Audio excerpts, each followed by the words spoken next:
Orang-orang biasa, ordinary people.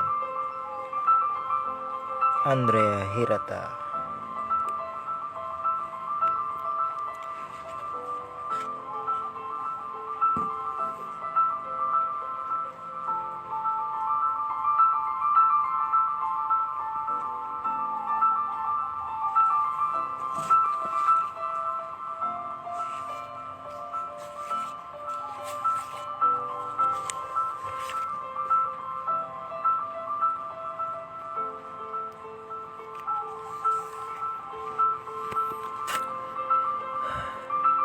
Kota yang niat. Setelah hujan tadi, sinar matahari terjun lagi. Tersisa 2 jam menjelang senja, namun matahari masih menyala. Suhu tak boleh dikatakan panas, tapi susah juga dikatakan dingin. Sore yang damai, demikian lebih tepatnya. Segala hal sepakat untuk berdamai. Tupai berdamai dengan kera. Kupu-kupu tak ribut dengan kembang pantat kuning. Sibar-sibar bersebar.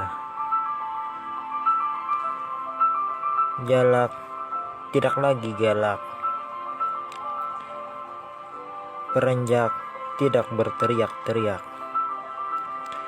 Awan berdamai dengan angin. Penduduk kota Belantik berdamai dengan miskin. Yang masih ribut, kung kangkong, hanya anak kodok berkongkong. Sulit mereka menerima kenyataan bahwa hujan sudah lewat.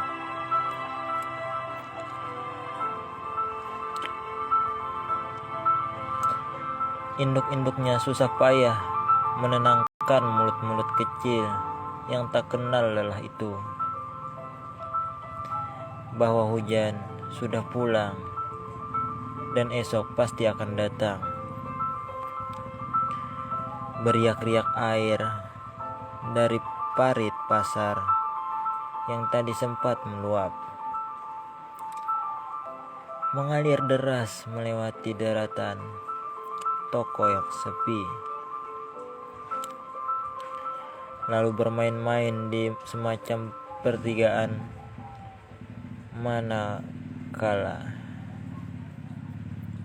manakala bertemu dengan aliran air lain yang datang dari arah kantor polisi dan kompleks perumahan guru. Di pertigaan itu, mereka berkenalan dengan cara berputar-putar di dalam got. Lantas terlempar ke selatan melewati gedung yang sempit.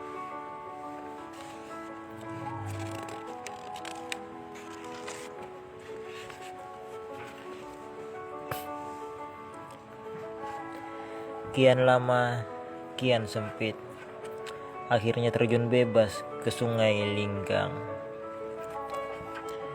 Di kantor polisi tadi melamun seorang setengah baya bernama Inspektur Abdul Roji dan polisi muda bernama Sersan PRD. Angin melimir bulan Desember membuat keduanya semakin lesu memandangi papan tulis statistik kejahatan yang tergantung di dinding. Sebatang kapur dan penghapus tergeletak di bawah papan tulis itu. Tampak benar telah sangat lama tidak dipakai. Mata inspektur yang secara bawaan memang seperti itu, orang mengantuk. semakin sendu menatap papan tulis itu. Wahai kaum maling, kemanakah gerangan kalian? Hampir usai tahun ini, masih sepi-sepi saja papan tulis itu. Sersan, siap. Sepi, komandan. Seperti biasa, sembari menunggu laporan tindak kejahatan dari masyarakat yang tidak kunjung tiba. Lewat HP kecilnya, inspektur mendengarkan lagu-lagu dangdut kesayangannya. Lalu tenggelamlah dia dalam kenangan masa jaya waktu dulu bertugas di ibu kota.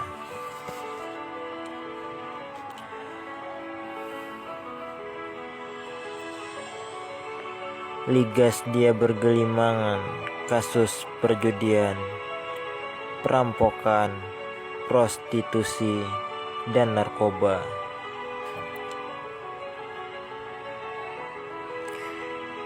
Tak terbilang banyaknya koruptor di sana. Seru. Kini semua tinggal kenangan. Di Kabupaten Belentik tidak ada kejahatan-kejahatan semacam itu. Agak aneh memang. Namun jauh dalam hatinya, inspektur tidak menyukai keadaan yang menenangkan ini.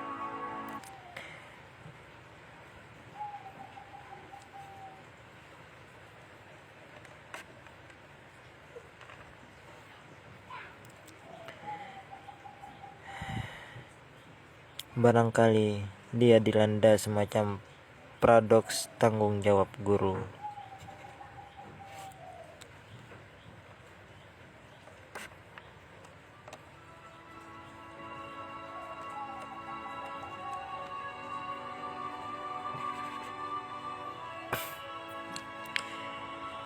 Guru yang semua muridnya pintar merasa tidak berguna. Wasit yang tidak mengeluarkan kartu merah merasa makan gaji buta. Kesempurnaan memaknai hidup manusia, ketidaksempurnaan melengkapinya.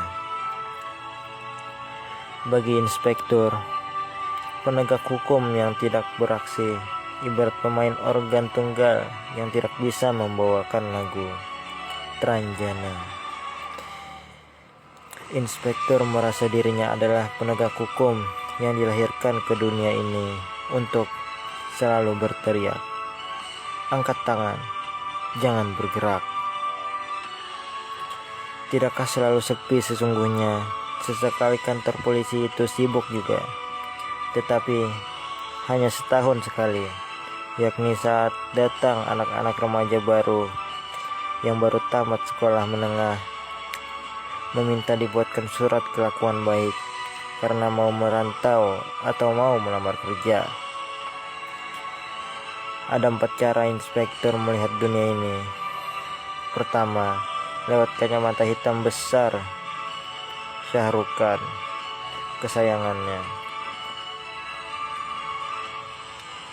Kedua dan ketiga, lewat kacamata yang bagian bawahnya untuk membaca dan bagian atasnya untuk melihat jauh.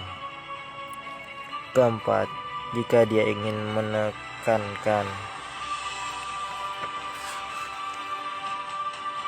poinnya, diturunkannya kacamata 2 lapis itu ke batang hidungnya.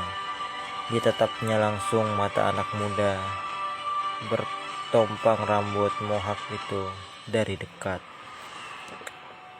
"Boy, dapatkah kau bertanggung jawab seandainya ku beri kau surat kelakuan baik ini?" "Dapat, Pak." "Baiklah," ketik itu sersan. "Siap, laksanakan, Komandan." Lekas sersan PRD mengetik.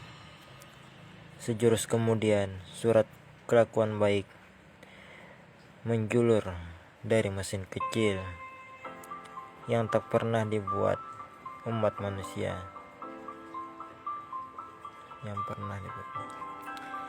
Sebelum anak-anak itu pergi, inspektur selalu berpesan, kalau ada pelanggaran hukum sekecil apapun atau apa saja yang mencurigakan, segera laporkan. Jangan ragu, laporkan. Aku dan Sersan Muda PRD siap membantu. Akan tetapi, tidak ada seorang pun yang datang untuk melaporkan apapun. Heran inspektur, pada zaman internet, ketika semua orang adalah wartawan, yang bahkan salah mengencingkan baju dilaporkan pada dunia, dan semua mendadak gandrung dengan kenangan hingga tidak ada yang luput dari bidikan kamera HP. Makanan sebelum dimakan adalah kenangan manis yang ingin dikenang. Awan yang berbentuk macam kuntilanak adalah berita besar. Apa saja, tidak ada yang luput. Tetap saja tidak ada yang melaporkan pelanggaran apapun di kota Belantik. Karena dia sendiri asli orang Belantik. Satu hal yang dipahami inspektur tentang penduduk Belantik adalah jika ada masalah, mereka cenderung menyelesaikannya secara kekeluargaan.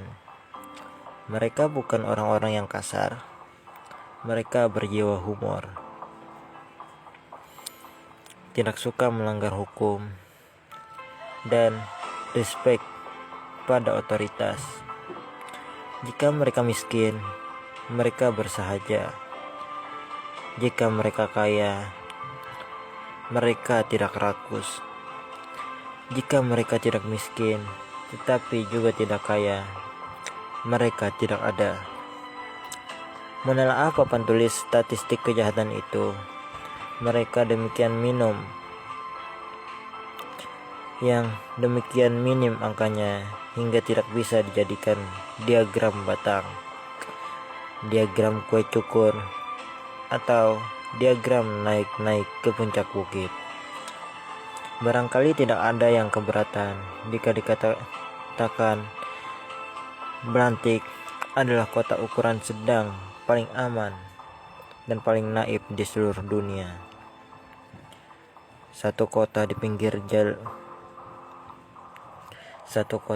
laut yang penduduknya telah lupa cara berbuat jahat. Akhirnya meloncat tangkas seekor induk kodok bangkong ke atas batu berlumut.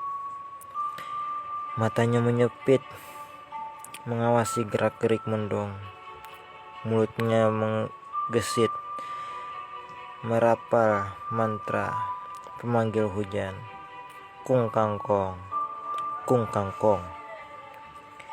Sabar, teguh, berirama-irama, bersahutan-sahutan pula dengan titik haus air hujan, tersabut embusan angin dari selatan, tampis ke beranda dan emper-emperan toko, semakin lama semakin deras, menghujam Belantik bak berjuta-juta anak panah.